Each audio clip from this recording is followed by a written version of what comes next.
Parkwood Entertainment is sabotaging Chloe's career because Beyonce is jealous that Chloe will take her spot. Sierra is Janet's firstborn, Victoria is the middle child, and the youngest child is Normani. Why are we eager to hop, skip, and a jump over other people? Stop it.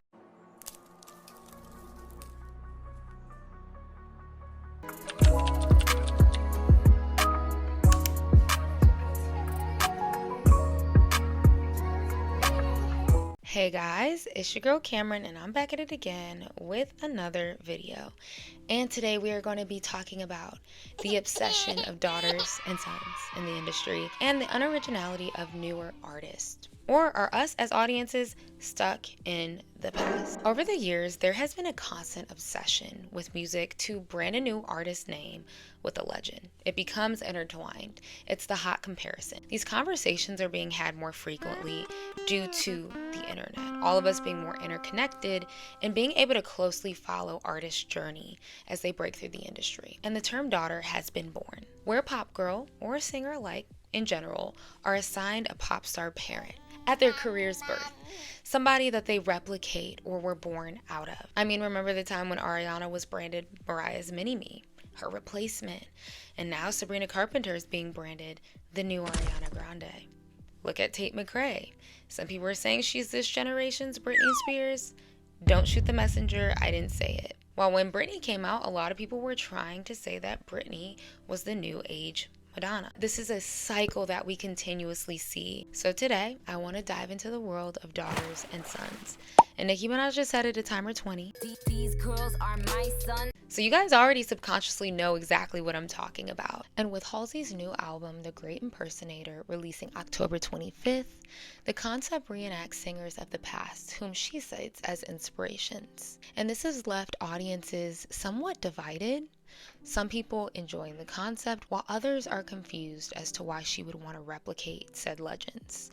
And we'll dive more into this concept. Pop artists, entertainers are held to very high standards, regardless if they meet them or not. Why not poke fun and play with the idea of gaining influence, inspiration, and comparison in maybe more of a positive light? Because familiarity sells, with leaving some even feeling like today pop has just become cosplay of more seasoned previous artists versus newer artists, truly creating a level of originality. So let's talk about it. Like, comment down below what are you guys' thoughts, and hit that subscribe button down below if you'd like to see more commentary content just like this video. Thank you guys so much for watching, and let's just get straight into the commentary. So because we know that the goal of this video is not to eradicate comparison because it's near impossible, I do want to start off discussing the psychology of comparison. So it is in human nature to compare and to develop judgment, positive or negative. Judgment by nature is comparative. And in scholarly article titled Brain Mechanisms of Social Comparison, when people make evaluations, they do so in relation to a pertinent norm or standard. Danger in comparison can also exist, and this is the territory we begin to get in, which can promote bias and overall critical and competitive attitudes, where comparison becomes competitive. We use those around us as standards to evaluate ourselves and gain information about how we should behave, think, and feel. And in this case, we are talking about qualities of iconic singers and stars of the past and legends, and proposing that it's the standard, a standard that we now are holding newer artists from. In turn, new artists must live up to these standards. Even though some of these newer artists can't, they're just simply not as good, or they've yet to live long enough in the industry to show their cards. And we'll try to make those qualities as close as possible to create a merit, branding people as daughters and sons, with these artists nearly void of identities of their own. And we also have the tendency to believe that things from our childhood are better, they're more sacred and precious to our heart, because nostalgia says so. Nostalgia presents familiarity and comfort, and this can build upon our standards that we carry with us when we make comparisons to the past and present. And this time of year brings me back to a nostalgic place. The air is crisp, the leaves are falling, and much more time with my friends and family. But in this Michigan weather, y'all, it gets dry and it gets very cold. And my skin has suffered for it. But there's no worries this season because I have been using Typology. So thank you, Typology, for sponsoring today's video. And let's talk about it. Typology is French-made hybrid skincare with your skin health in mind while also giving you a glowing finish. After using my Typology moisturizer in the morning, I use their tinted trio. It's tinted serum, concealer, and lip oil. Their tinted serum has vitamin C for radiance along with squalane and aloe vera for retaining hydration. The serum is non-clogging and light coverage. Its magic is in elevating your natural skin. I then go in with my tinted concealer, which is medium to high coverage, and it's enriched with caffeine and niacinamide to reduce puffiness and your dark circles. Last in the trio is the lip oil, which has active ingredients of squalane, jojoba oil, and vitamin E. It's nutrition for your lips in a bottle. It comes in 6 shades, with my personal favorite being plum purple. It has a non-sticky finish, which you know for a lip gloss can be a rarity. And to add a dash of shimmer, I use their glow drops for highlight. These products have left my skin feeling hydrated and radiant for the entire day that I nearly forget that I have anything on my face. And I've also been using Typology's formulated skincare to address my hyperpigmentation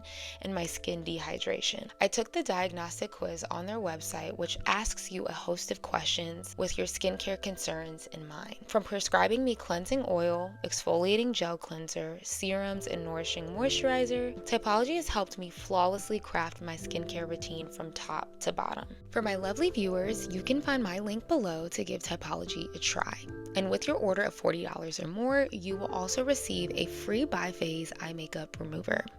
There's also free shipping on all US orders over $60, so do not hesitate trying out their tinted trio. Thank you so much to Typology for sponsoring, and let's get right into the video.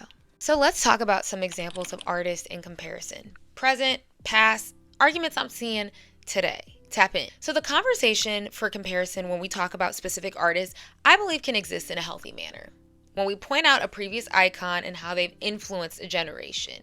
And that is important to notate. In a world where we've been dying for thoughtful rollouts and concepts, Halsey has come up with this idea to replicate stars of the past leading up to the album and citing where their inspiration was found for each track. And it explores this idea of who am I? What is my identity as an artist? What if I debuted in the early 2000s? The 90s? The 70s? Am I still Halsey every time?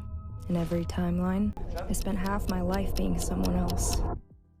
I never stopped to ask myself, if it all ended right now, is this a person you'd be proud to leave behind? Is it even you? And it explores this idea of who am I? What is my identity as an artist?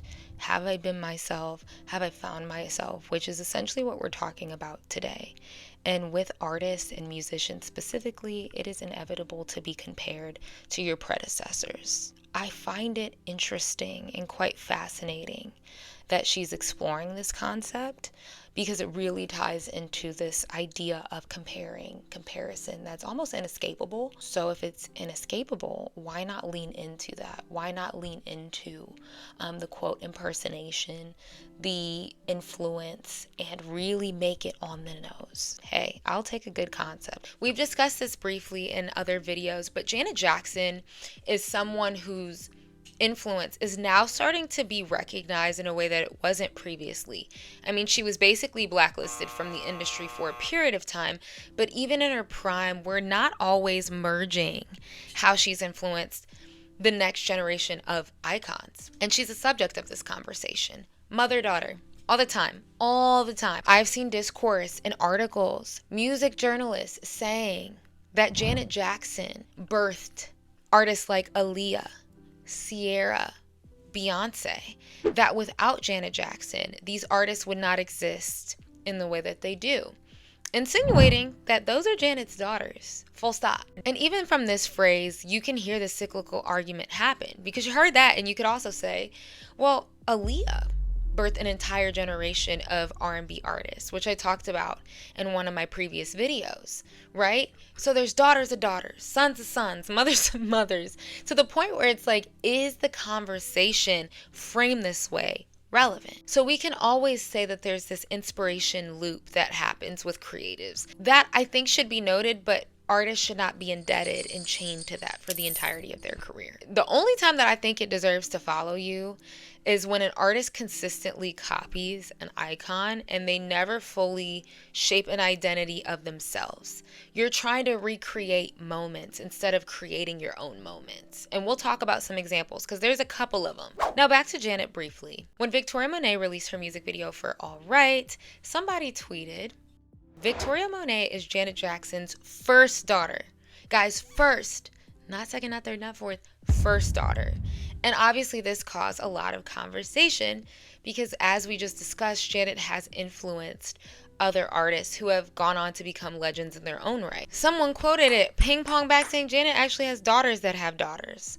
And they were theorizing in the comments. One tweet said that Sierra is Janet's firstborn, Victoria is the middle child, and the youngest child is Normani. Someone separately said that Janet's biological daughter is Tinashe, while other argues that Maya was first, Britney was second, and Sierra was third, claiming that fans need to do their research before they try to brand some of these newer artists as the OG daughters. I also saw somebody say Tiana Taylor and Selena Quintanilla. And quite as kept, some of you guys may not know this, but Selena Quintanilla really loved Janet Jackson. If you look at old interviews, she said, "You mean Janet Jackson's brother?" This little song by Janet Jackson's brother.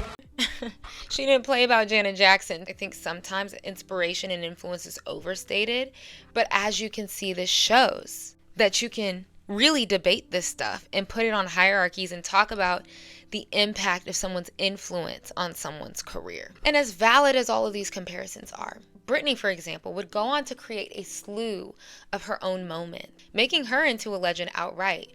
And music videos like a Boy with Sierra, she created imagery and pop culture that will forever be in the history books. So separate from being birthed out of Janet Jackson's artistry, these ladies have proven to create their own moment. And we talk about Britney, right? So we got to talk about Miss Tate McRae.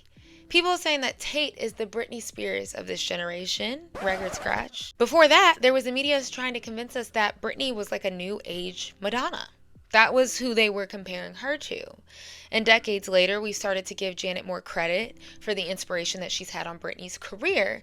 But I remember watching Crossroads again the other day with Britney Spears. In Lucy's room, Britney's character had a Madonna poster on the wall. I don't think that was by coincidence. Call me crazy, but Britney's like this huge pop star. There was always like a constant linking to Madonna because, of course, a blonde white girl's biggest pop inspo just had to be Madonna. It made sense to push that narrative and package it with a bow. But this is also how some artists' impact get minimized. The media immediately branding one artist as the second coming of another, where the main inspo, which I would argue Janet Jackson had more of an influence on Britney performance-wise than Madonna. Madonna absolutely had influence on Britney, but for years we never really brought Janet into that conversation. And then you could sit here and argue, does it matter? Why even compare? Britney Spears is who she is at this point. So we lay it to rest. And fast forward to 2024, we have Tate McRae's dance breaks going viral on Instagram, Twitter, social media. Not only people, publications citing her as a second coming of Britney Spears or a modern day Britney, which is, again, crazy. What I've always hated about this specifically is what Britney has done can't be fully replicated. One of one. Two, why are you so eager to have a Britney clone? Why? ¿Por qué? And three, it's going to be hard to break from that mold because it's what's gotten Tate a hefty amount of attention. And don't worry, we are going to come back to this idea of nostalgia and how artists brand and wrap themselves into that. And I do think that can hurt their career in the long run. But sit tight. And we've also heard the unfortunate argument that Chris Brown is a modern day Michael Jackson. Again, people forcing the comparison conversation. And people's defense logic lies in the fact that Chris Brown can dance much better than his male peers. He's also had a lengthy career, and he's had a multitude of hits spanning this decade, last decade, the 2000s, damn near too. But then you force people into a corner because now you got to start asking, okay, don't piss me off, because what was Chris Brown's Thriller? I'm waiting. So you setting people up. But to me, I would say couldn't you more accurately say that Chris Brown is a direct son of Usher? Like, why are we skipping steps? But we had Usher in there, right? We had Usher in the midst of that, who was on stage dancing with Michael, had Michael's respect. So why are we eager to hop, skip, and a jump over other people? Stop it. Stop. This is the juicy one. This is what I've been dying to talk about. Present day, we have Beyonce, who was our once-in-a-generation artist, the celebrity of celebrities. And there has been a hankering to find the next Beyonce, to find a current artist that is reminiscent of a younger Beyonce. The hunger, the voice, the visuals, the moves, the music. Beyonce is still in the industry, so why are we looking for another Beyonce when Beyonce is still Beyonce? Anyways, people have consistently said that Normani was giving next-gen Beyonce when she was on her run, and others say that Chloe Bailey is the heir to her throne. And while Normani has the moves and the visuals, some comparing her more akin to Janet Jackson, that's debatable, she lacks the consistency and the voice to be a, quote, heir of Beyonce. And while Chloe has the voice and performance quality, her music and branding hasn't been resonating with audiences. But in the name of Chloe and comparison, it's gotten to the point where people are theorizing that Parkwood Entertainment is sabotaging Chloe's career because Beyonce is jealous that Chloe will take her spot. Oh. Oh. Some of you guys probably were like, and other you guys were like, that's crazy. So here comes the dreaded comparison. Parkwood Entertainment is a management, production, and entertainment company founded by Beyonce in 2008. And current artists signed include Beyonce, the Carters, Chloe and Halle as a group in 2015, as well as Chloe and Halle solo. And somebody actually mentioned recently and quoted Chloe's Treat Me performance at the BET Awards and said, "This was the moment Beyonce realized Chloe was a threat to her throne and decided to shelve her." And there are entire Reddit posts, threads, Instagram posts enraged at Beyonce and her label, management label, whatever the hell, for sabotaging Chloe's career. Someone quoted, "I'll never forgive Beyonce for intentionally stifling this girl's career. It's not a coincidence that she's not a star. Her branding from the beginning was horrible on purpose. The industry will rarely roll a red carpet out for you. And Beyonce cannot just hand anybody a career, despite her having pull in the industry." It's just interesting to me how this conversation flipped to Beyonce being threatened. Beyonce doesn't want Chloe to have a career because she's starting to see that Chloe could catch up. It's just interesting to me how people immediately resorted to comparison. Chloe was also signed to Columbia Records in 2017. And Chloe recently went on live to discuss why she hasn't done music videos like that, why she hasn't done any performances. Someone said, "Why haven't you been performing?" Trust me, I would be performing if I could.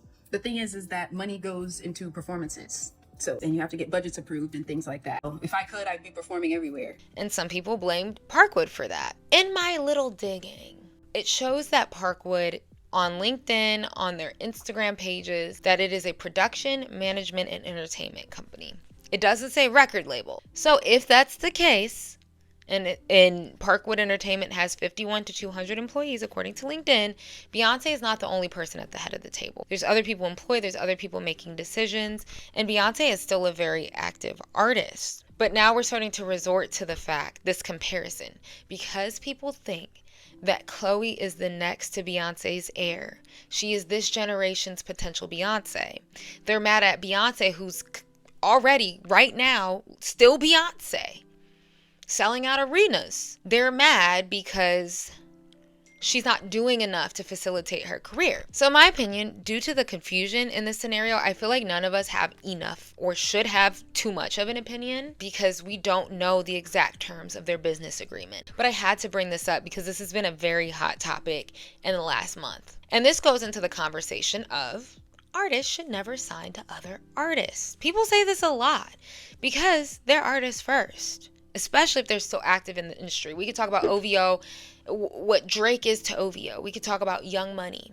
And sometimes these business relationships work out, and other times they go left. And there can be conflict of interest, competition, comparison, or you as an artist not being a priority because the artist you're signed under is worried about their own damn career. You guys keep crying about Beyonce not doing enough for Chloe, and promoting her, putting her on her page, it would also potentially be a negative if Chloe built her fan base or the success of her career on the sheer strength of Beyonce's fans supporting her.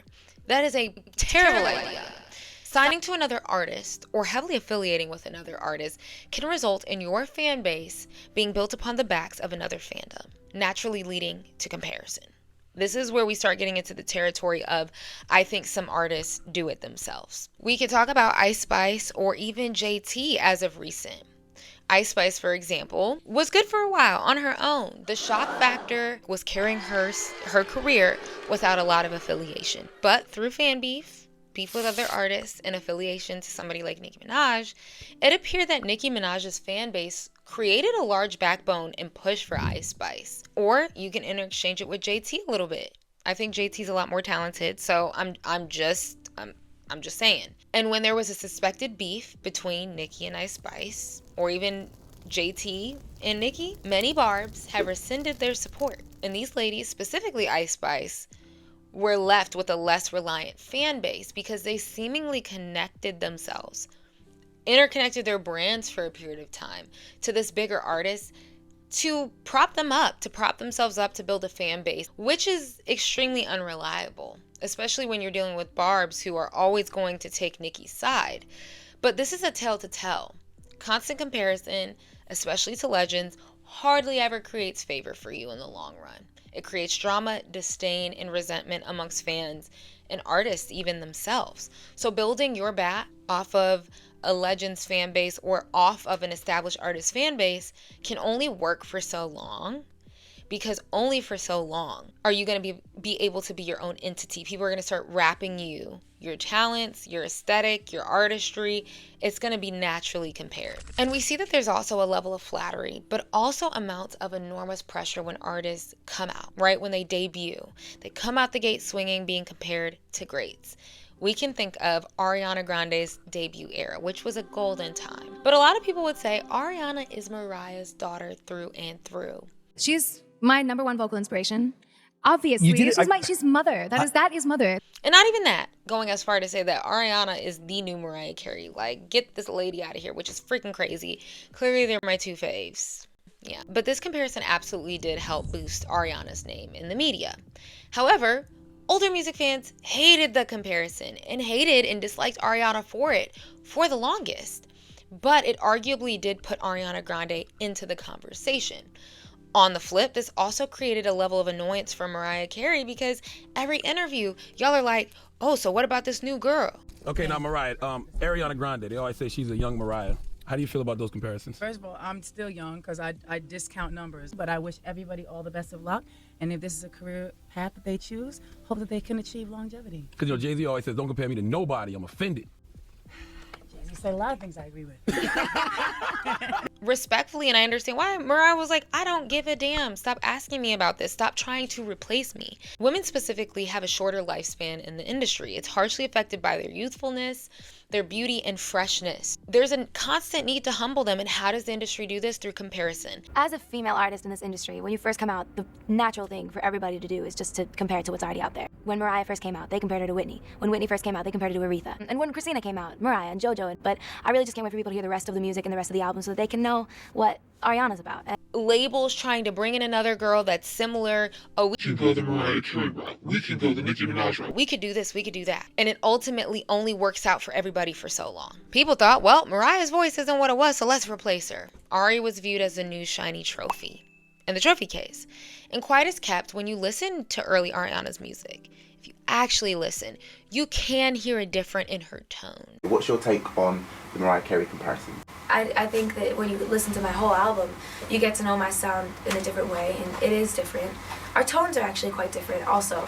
I can sing pretty high, but she has a bigger range than I do. She can sing a lot lower. Despite the music sounding Mariah Carey-esque, the way right there, Baby I. To be fair, Ariana Grande did work with a prominent R&B producer that has worked with Mariah Carey on Yours Truly, Babyface. You could argue it was a risky move by Ariana's team for so early on in her solo career to make music, to kind of run along with those Mariah comparisons, because Ariana could have easily got wrapped into that and never break out of that mold. So you're going to sit here and expect me to believe that you do not want to have more #1 singles than Mariah Carey?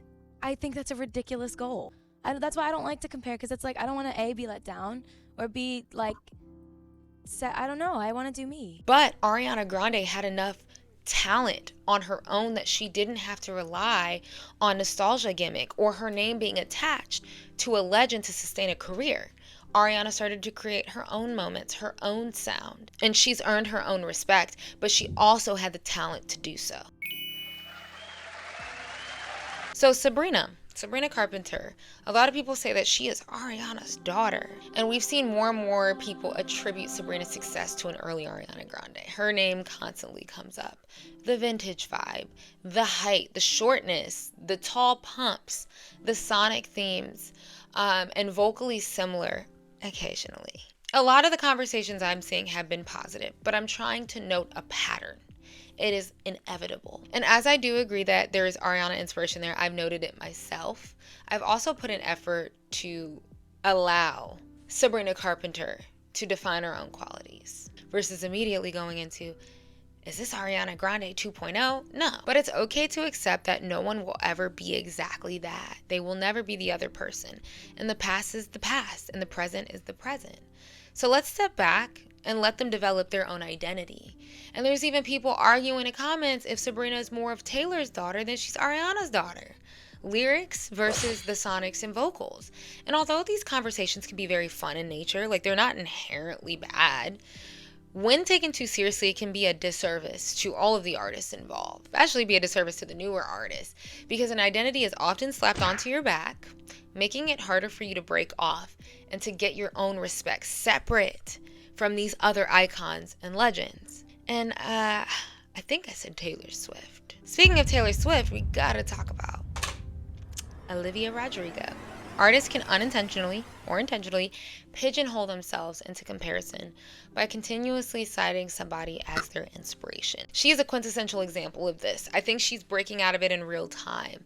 But Olivia has been branded as Taylor's daughter through and through. And I don't think people are wrong for this. It got to the point where Olivia gave writing credits to Taylor Swift in 2021 for her song Deja Vu. That, in my opinion, it did sound very little to Cruel Summer. That's just me. But some took it as a nod to Taylor Swift, and others found it entirely too similar and plagiarized of sorts. It said that the bridge structure of Deja Vu and the bridge structure of Cruel Summer by Taylor Swift are very glaringly similar. So it was credited as an interpolation on Olivia's song. This was actually like a big thing on the internet. And it appears that they settled everything behind the scenes. And regardless, there has been widespread debate, from fans to those with degrees in music production to those who know copyright law when we discuss music. Arguments often link to the fact that Olivia has taken great inspiration from Taylor Swift. She cited it constantly. She's blatantly confirmed to Rolling Stone that the bridge of Deja Vu was heavily inspired by Cruel Summer. But I wanted like the last bridge to kind of like go crazy, and I love Cruel Summer. It's one of my favorite songs ever. I love that like the yelly vocals in it, like the harmonized yells that she does. I feel like they're like super electric and like moving, and so I wanted to do something like that. And some people feel that Olivia's career would not exist, or it was built off of the back of the success of somebody like Taylor Swift. So you ask yourself, if there was no Taylor Swift, would there genuinely be an Olivia Rodrigo? Yes and no.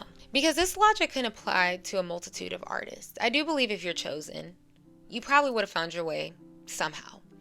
But there's history and influence, honey, always. Every artist. If people will say all the time, if Michael Jackson didn't exist, I don't think I would be doing what I'm doing. So you can't really hold that and dangle that over someone's head like a carrot. But Olivia Rodrigo also kind of did it herself. She did. A lot of her early career was a nod to Taylor Swift, consistently mentioning interpolations, her songs, referencing things back to Taylor Swift, fangirling out, which I think was done very innocently. I don't think she meant anything wrong by it. For example, Sour's release date of 5-21-2021 adds up to Taylor's favorite number 13. I don't think that was by coincidence. And because Olivia was drawn so much comparison, because she kept mentioning Taylor Swift, because she kept mentioning Taylor Swift's influence on her music, you know, Stan Wars and all that shit. But just in general, people started to kind of feel like Olivia does not have her own creative identity. She keeps linking herself to these artists. And when Olivia was named Entertainer of the Year by Time in 2021, she said, quote, "It was really frustrating to see people discredit and deny my creativity." And this quote was most likely indirectly addressing the swarming conversations of unoriginality surrounding Olivia Rodrigo. And unfortunately, she drove herself to comparison by constantly referencing Taylor Swift in her art. So you can't be mad at fans for drawing consistent comparisons, right? You can't be mad at people branding you in a way that might be positive or negative because it keeps being brought up by you, and I don't know if the label kind of ran with like, oh, we should definitely market her in the light of Taylor Swift. Maybe her fans will like her. Maybe there's a new generation of fans that like Taylor Swift that might like Olivia. She has a bit more of an edge to her. But unfortunately, to some capacity, it did hurt her a bit. And I do think Olivia with her second album, Guts, has really started to define her own aesthetic, to create her own moments, and I think she's doing a good job of breaking out of that. So when I think of artists like Tyla, when she went to the Breakfast Club and her publicist told them don't, ask any questions regarding comparisons to other artists, I still feel like that was, but in the context of this conversation and thinking from a team perspective, they don't want a narrative to start being created where Tyla is inherently linked to another artist, a legend, because that creates higher expectations that are impossible to live up to.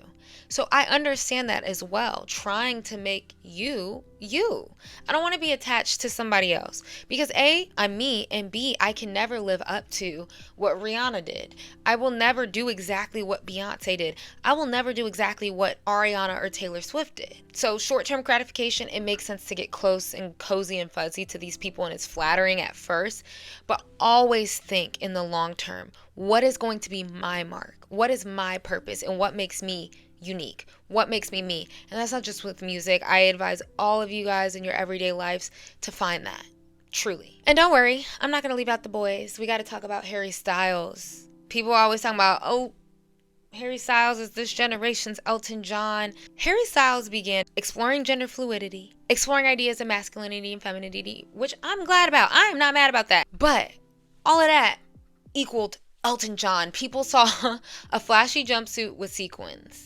It said Elton John. Can the man wear a flashy jumpsuit with sequins without y'all saying he's our generation's anything? We're not even comparing the art. Y'all are just talking about fashion at this point. No.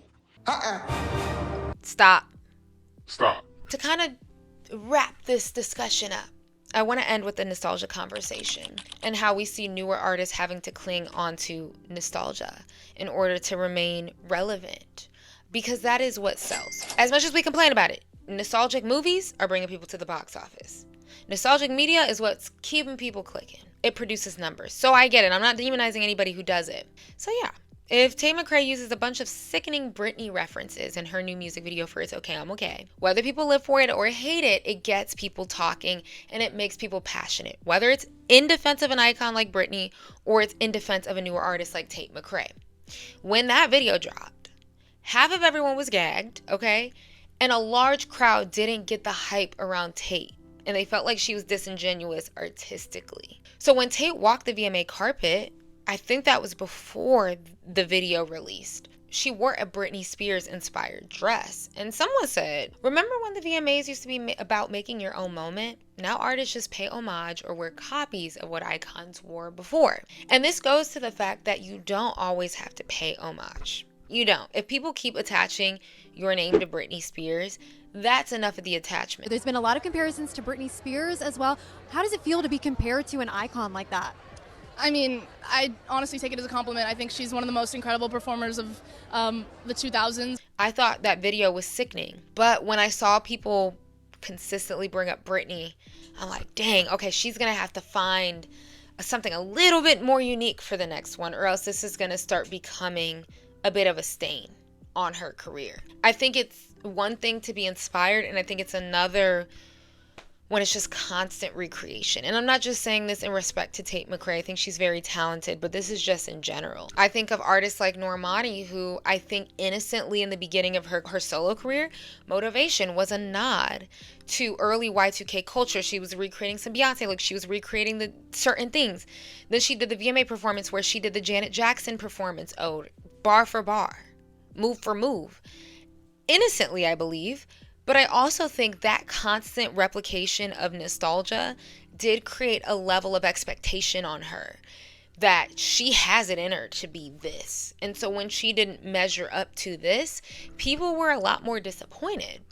Or we could talk about Ice Spice with Fat Butt. To me, that was complete Nicki tease, and not in a good way. And in that case, I feel like she blatantly ripped off Nicki Minaj with little to no individual identity. Similar bars, wig, style, rap, everything was Nicki. And in that case, I feel like that's dangerous to me, because it's like, okay, don't cry when everybody's comparing you to this, and you obviously will never amount to that. It was good for a couple little clicks and likes, but when we talk about the longevity of your career, if all you do is copy everybody's flow, you still in Cleopatra's flow. Cleopatra took her style right the back.